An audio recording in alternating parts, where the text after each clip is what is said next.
Baik, Assalamualaikum warahmatullahi wabarakatuh. Waalaikumsalam Waalaikumsalam warahmatullahi warahmatullahi wabarakatuh. wabarakatuh. Alhamdulillah, alhamdulillahilazi, arsalah rasulahu bilhuda wa dinil haq, liyuzhirahu ala dini kulli walau karihal musyrikun, walau karihal munafikun. Alhamdulillah kita diberi kesempatan untuk melaksanakan presentasi etnosains yang dimana kami kelompok presentasi dari kelompok 4 yang akan membahas mengenai etnokimia. Studi kasus yang kami ambil yaitu kain tenun songke. Next.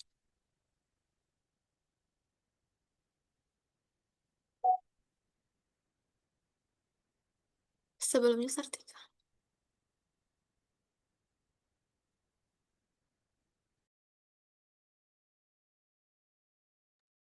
Di sini anggota kelompok 4 yaitu saya sendiri Nafaulia dengan NIM 23231019, kemudian Rio Sumantri dengan NIM 23231026, Dian 23231036 dan ada Lauranisa Aulia Gemasih dengan NIM 23231060. Next.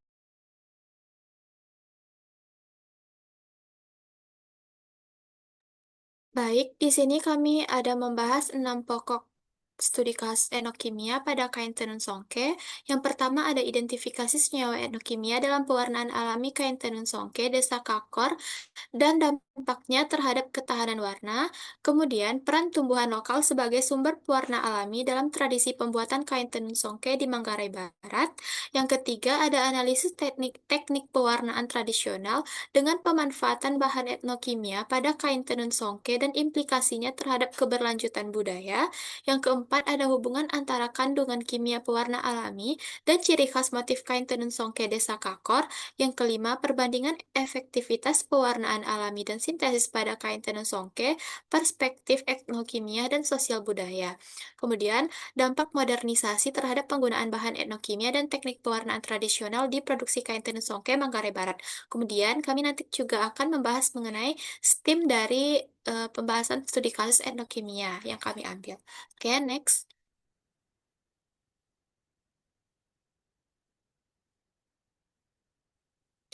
Baik, kita masuk ke dalam materi yang pertama, yaitu identifikasi senyawa etnokimia dalam pewarnaan alami kain tenun songke Desa Kakor dan dampaknya terhadap ketahanan warna. Yang pertama yaitu pewarna alami.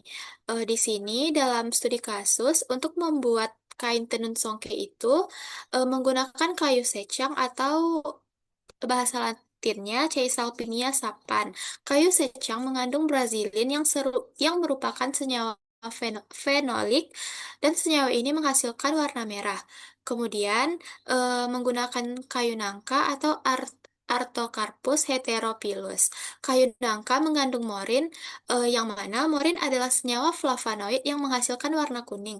Kemudian menggunakan daun nila atau Indigo Vera tinctoria.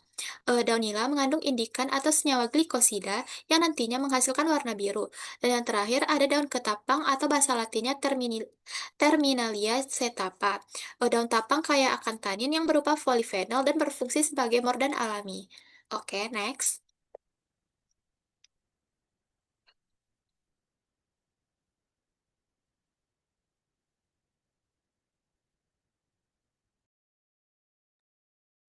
Nah, identifikasi yang selanjutnya yaitu pada pewarna buatannya. Pada pembuatan tenun songke ini juga menggunakan metode ekstraksi berupa rebusan air panas untuk melarutkan senyawa aktif.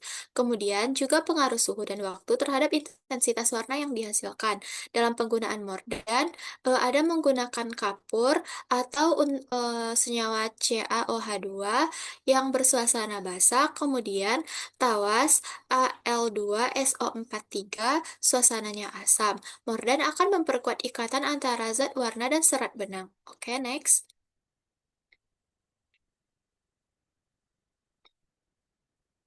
Dampak senyawa kimia terhadap ketahanan warna. Penggunaan mordan dalam pembuatan tenun songke ini membentuk ikatan kovalen.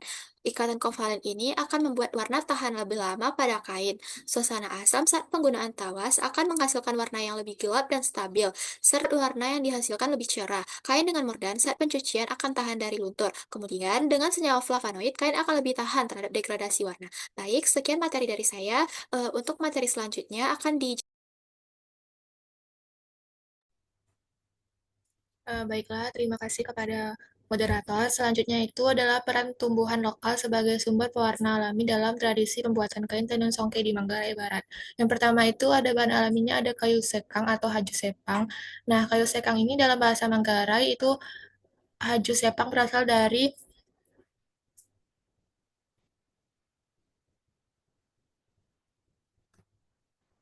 atau bahasa latinnya Caesalpinia sapan memiliki kandungan bahan kimia. Batang kayu sekang mengandung asam galat, tanin, alkaloid, saponin, flavonoid, fenolik, glikosida, resin, resorsin, brazilin, brasilein, yang mana brazilin adalah golongan senyawa yang memberi warna merah pada kayu sekang dengan struktur C6H14O5. Brazilin merupakan kristal berwarna kuning, akan tetapi jika teroksidasi air. Nah, ini adalah gambar kayu sekang atau haju sepang, dan ini adalah struktur kimia senyawa brazilin atau C6H14O5. Selanjutnya yaitu ada kayu nangka atau hajumo. Kayu nangka dalam bahasa Manggarai atau hajumo berasal dari pohon nangka atau Artocarpus heterophyllus dan memiliki kandungan bahan kimia. Batang kayu nangka ini mengandung zat yang berwarna kuning yang dinamakan dengan morin. Dan zat kimia lainnya ada alkaloid, saponin, glukosid, dan K-oxalate. Kayu nangka mengandung flavonoid yang merupakan salah satu golongan fenol alam. Tanin yang terdapat pada kayu nangka adalah jenis morin yang memberikan warna kuning sitrun pada kayu nangka. Warna kuning dari morin ini dapat digunakan mewarnai bahan tekstil dari serat kapas. Nah, ini adalah gambar kayu nangka dan selanjutnya ada kayu ketapang atau haju lenci. Kayu ketapang dalam bahasa Manggarai haju lenci merupakan kayu yang berasal dari pohon ketapang atau Terminalia kappa. Ketapang mengandung flavonoid, saponin, diterpenes, senyawa fenolik, dan tanin dan tanin. Warna tanin yang dihasilkan berupa warna kuning kecoklatan hingga coklat gelap. Nah, warna coklat gelap yang dihasilkan ini terlihat seperti warna hitam dan digunakan sebagai bahan warna alami. Berikut adalah gambar kayu ketapang dan juga struktur kimia senyawa tanin. Yang keempat ada daun nila atau saung tawon. Daun, daun, daun nila dalam bahasa Manggarai saung tawa merupakan bagian tanaman nila. Toriain tarum mengandung glukosida indikan yang dihidrolisis oleh enzim menjadi indoksil kemudian dioksidasi menjadi biru indigo melalui oksidasi udara. Oleh karena itu, masyarakat desa Kokan melakukan pewarnaan tahap akhir melalui penjemuran di udara terbuka untuk mendapatkan warna biru yang semakin jelas. Nah, berikut adalah struktur kimia dari biosintesis senyawa indigo dan ini adalah daun nila atau saung tawa. Selanjutnya ada peran tumbuhan lokal sebagai sumber pewarna alami dalam tradisi pembuatan kain tenun ini. Yang mana tumbuhan lokal di Manggarai Barat ini berperan sangat penting karena sebagai sumber pewarna alami. Dalam pembuatan kain tenun songke, setiap jenis tumbuhan itu memberikan warna yang berbeda dan khas warnanya seperti warna merah dari kayu sekang, warna kuning dari kayu nangka, coklat dari kayu ketapang, dan biru dari daun nila. Penggunaan bahan alami ini tidak hanya memperkaya nilai budaya dan keindahan kain songke, tetapi juga melibatkan proses kimiawi yang alami dan ramah lingkungan. Baiklah, sekian materi yang dapat saya sampaikan. Saya kembalikan kepada moderator. Eh, baik, teri- Baik, terima kasih kepada Dian. Untuk materi selanjutnya, yaitu analisis teknik pewarnaan tradisional, akan dijelaskan oleh Laura. Kepada Laura, dipersilakan. Baik, terima kasih kepada moderator. Pada slide ini kita akan membahas tentang analisis teknik pewarnaan tradisional dengan pemanfaatan bahan etnokimia pada kain tenun songke dan implikasinya terhadap keberlanjutan budaya. Pertama, etnokimia itu merupakan ilmu interdisipliner yang menghubungkan kimia dengan antropologi budaya.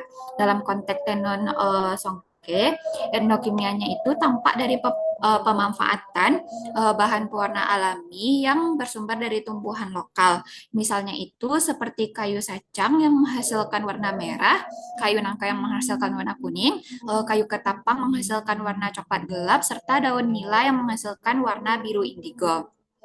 Dalam proses perwarnaan digunakan zat fiksasi atau mordan. seperti kapur dan juga tawas. Kapur di sini itu berfungsi untuk memperkuat ikatan warna, sedangkan tawas di sini berperan menstabilkan warna. Hal ini menunjukkan adanya pemahaman masyarakat secara tidak langsung terhadap prinsip dasar kimia, meskipun tidak dirumuskan secara ilmiah. Dari sisi budaya, pewarnaan alami ini memiliki implikasi yang besar yang melestarikan pengetahuan turun-temurun sekaligus menjadi jembatan antara tradisi leluhur dan juga adaptasi modern. Sementara itu dari sisi lingkungan, pewarna alami bersifat terbarukan dan ramah lingkungan, berbeda dengan pewarna sintesis yang berpotensi menimbulkan toksisitas ataupun alergi. Kemudian selanjutnya jika kita hubungkan antara kandungan kimia dan juga ciri khas motif kain, terdapat senyawa utama pewarna alami yaitu brazilin dari kayu sacang, morin dari kayu nangka, tannin dari kayu ketapang, dan indigo dari daun nila. Semua ini menentukan warna khas dari motif kain songke. Warna dan motif tidak hanya dipilih berdasarkan estetika, tapi juga makna simbolik budaya. Selain itu, pemilihan mordan berpengaruh besar pada akhir warna, di mana kapur itu cenderung menghasilkan warna yang lebih cerah, sedangkan tawas memberikan warna yang lebih kuat dan tahan lama. Dengan begitu, fleksibilitas warna bisa diperoleh untuk memperkaya variasi motif. Kemudian terdapat fenomena kimia penting, misalnya brazilin yang awalnya berwarna kuning, namun karena oksidasi itu akan berwarna merah kecoklatan. Proses penjemuran pun menjadi bagian integral untuk menjaga kualitas warna. Maksudnya itu teknik pewarnaan tradisional dan motif berkembang masyarakat lokal. Next, moderator. Nah, pada bagian ini, seperti yang sudah saya jelaskan, di sini brazilin itu akan menghasilkan warna merah, yang dihasilkan dari kayu sacang. Merin itu akan berwarna kuning sitrun, yang dihasilkan dari kayu nangka. Kemudian tan itu warna biru khas dari daun nila. Sekian penjelasan dari saya kembalikan lagi kepada moderator. Baik, terima kasih kepada Laura. Untuk materi selanjutnya akan dijelaskan oleh Rio Sumantri. Kepada Rio, Baik, terima kasih kepada moderator. Selanjutnya itu materi tentang perbandingan efektivitas pewarnaan alami dan sintetis pada kain tenun songke. Yang pertama itu pewarnaan alami pada kain songke, yang mana bahan utamanya itu ada daun nila atau saung tao, kulit kayu, akar tumbuhan, kapur, dan juga tawas. Sedangkan untuk senyawa kimianya ada tanin, flavonoid, dan pigmen alami. Mekanisme dari pewarna alami kain tenun songke ini adalah ikatan kimia dengan serat kapas dan sutra. Sedangkan faktor prosesnya itu ada ukuran partikel, konsentrasi, suhu, mordan. Selanjutnya itu kelebihan dan kekurangan dari pewarna alami pada kain tenun songke. Untuk kelebihannya itu ada warna khas dan filosofis, pelestarian kearifan lokal, serta ramah lingkungan. Sedangkan untuk kekurangannya adalah daya tahan warna rendah, proses lama dan tenaga kerja tinggi, serta variasi warna terbatas. Next, moderator. Next, Dian. Yang selanjutnya itu ada pewarnaan sintetis. Keunggulannya itu adalah warna lebih intens dan tahan lama, proses pewarnaan cepat dan ekonomis, serta memperlambat skala produksi dan pasar. Sedangkan dari dampak negatifnya itu ada pencemaran lingkungan, terutama pada air dan tanah, serta hilangnya nilai filosofis dan simbolik budaya. Materi selanjutnya tentang perspektif sosial budaya dan lingkungan. Yang pertama itu ada pewarna sintesis. Pewarna sintesis ini meningkatkan risiko homogenisasi budaya dan kehilangan identitas. Yang selanjutnya itu pada pewarna alami, yang merupakan simbol pelestarian budaya dan lingkungan, serta pentingnya keseimbangan antara tradisi dan modernisasi. Materi selanjutnya itu tentang dampak modernisasi terhadap penggunaan bahan etnokimia dan teknik perwarnaan tradisional. Terdapat dampak modernisasi pada kain tenun songke. Yang pertama itu ada peralihan proses manual ke semi-industri dengan bahan sintesis. Yang kedua ada efisiensi produksi meningkat tanpa mengurangi teknik tradisional. Yang ketiga ada pengaruh terhadap struktur sosial. yang mana pengaruh ini meliputi penurunan minat generasi muda belajar tentang pewarnaan alami, ancaman punahnya pengetahuan etnokimia, dan untuk dampak lingkungan dan sosial modernisasi ini meliputi pencemaran dari bahan kimia sintesis, penurunan pelestarian sumber warna alami, serta perubahan makna budaya kain songke menjadi produk komoditas. Terdapat upaya pelestarian dan revitalisasi pada kain tenun songke. Yang pertama itu program pelatihan teknik pewarnaan alami, promosi nilai seni, budaya, dan lingkungan, dukungan kebijakan hukum untuk perlindungan warisan budaya, serta strategi pemasaran produk lanjutan. Sekian materi dari saya kembalikan kepada. Baik, terima kasih kepada Rio. Baik teman-teman, di sini kami memaparkan jurnal studi kasus yang sudah kami jelaskan tadi, yang judulnya itu Etnokimia pada Kain Tenun Songke asal Desa Kakor, Kecamatan Lembor, Selatan Kabupaten Manggarai Barat, Nusa Tenggara Timur, yang diterbitkan di jurnal menjelaskan tentang aspek STEM dari studi kasus kami. Yang pertama yaitu sains, aspek sainsnya akan saya jelaskan sendiri. Hmm. Nah, sebelumnya kita harus, sebelumnya Sartika, sebelumnya lagi.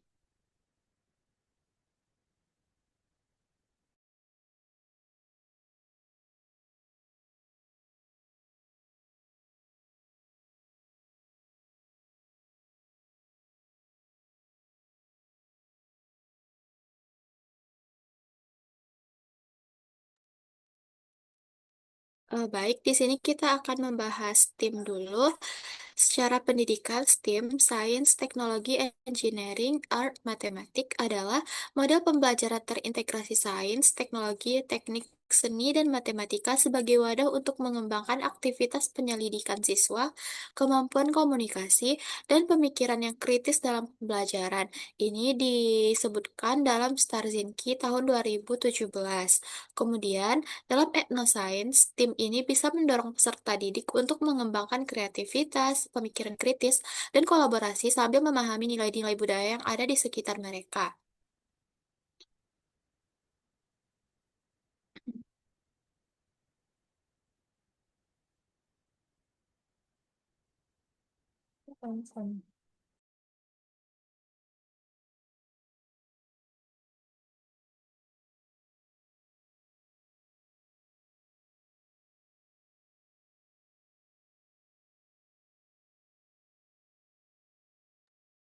Nah, analisis sains dalam kearifan lokal kain songke yang pertama ada laju reaksi.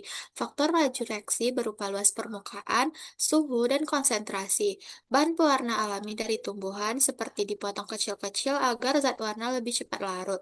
Suhu perebusan yang lebih tinggi mempercepat ekstraksi warna dan larutan yang lebih pekat menghasilkan warna yang lebih kuat. Kemudian ada asam basanya. Pewarnaan benang juga melibatkan konsep asam basa melalui penggunaan mordant, yaitu kapur CaOH2 yang bersifat basa dan tawas Al2SO43 yang bersifat asam lemah. Senyawa pewarna alami dari tumbuhan dapat berupa warna yang sesuai dengan dengan suasana larutan. Kemudian ada ikatan kimia yang terbentuk antara serat selulosa pada benang dan pigmen warna yang dapat berupa ikatan hidrogen atau kovalen. Baik, untuk aspek selanjutnya akan dijelaskan. Terima kasih kepada moderator. Untuk analisis berikutnya yaitu analisis teknologi dalam kearifan lokal kain songke. Kalau misalkan kita mendengar kata teknologi, itu biasanya yang terbayang adalah mesin modern ataupun perangkat digital.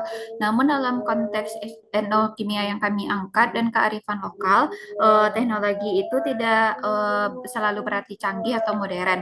Teknologi di sini dimaknai sebagai kemampuan manusia memanfaatkan pengetahuan, keterampilan, dan alat sederhana untuk memenuhi kebutuhan hidup. Dengan cara itu, teknologi tradisional mampu bertahan lintas generasi karena sesuai dengan konteks lingkungan dan budaya masyarakat. Dari sisi alat dari sisi alat tenun tradisional, pengrajin songke itu menggunakan alat tenun gedogan, yaitu alat tenun bukan mesin, namun terbuat dari kayu lokal. Alat ini sederhana tetapi mengandung prinsip teknologi mekanika. Sistem kerja alat juga memungkinkan benang pakan dan benang lungsing saling terjalin rapi. Tarikan benang, tekanan kayu dan gerakan tangan pengrajin mencerminkan penerapan konsep gaya, tegangan, dan keteraturan pola yang sebenarnya juga kita pelajari dalam ilmu fisika. Menariknya, dengan teknologi yang sederhana ini, pengrajin bisa menghasilkan motif yang sangat rumit dengan presisi tinggi. Kemudian kita masuk ke teknologi pewarnaan tradisional. Pewarnaan kain songke dilakukan dengan memanfaatkan proses pemanasan, perendaman, dan juga pengeringan. Semua ini dilakukan untuk mengekstrak zat warna dari tumbuhan lokal seperti kayu sacang, kayu nangka, kayu ketapang, dan juga daun nila. Proses pencelupan dilakukan berulang kali agar warna semakin pekat dan juga tahan lama. Selain itu, pengrajin juga menggunakan mordan alami seperti kapur dan tawas yang berfungsi untuk mengikat warna pada serat kain. Ini merupakan salah satu bentuk penerapan teknologi kimia tradisional meskipun awalnya hanya berdasarkan pengalaman. Kemudian ada pula teknik penjemuran di udara terbuka yang memanfaatkan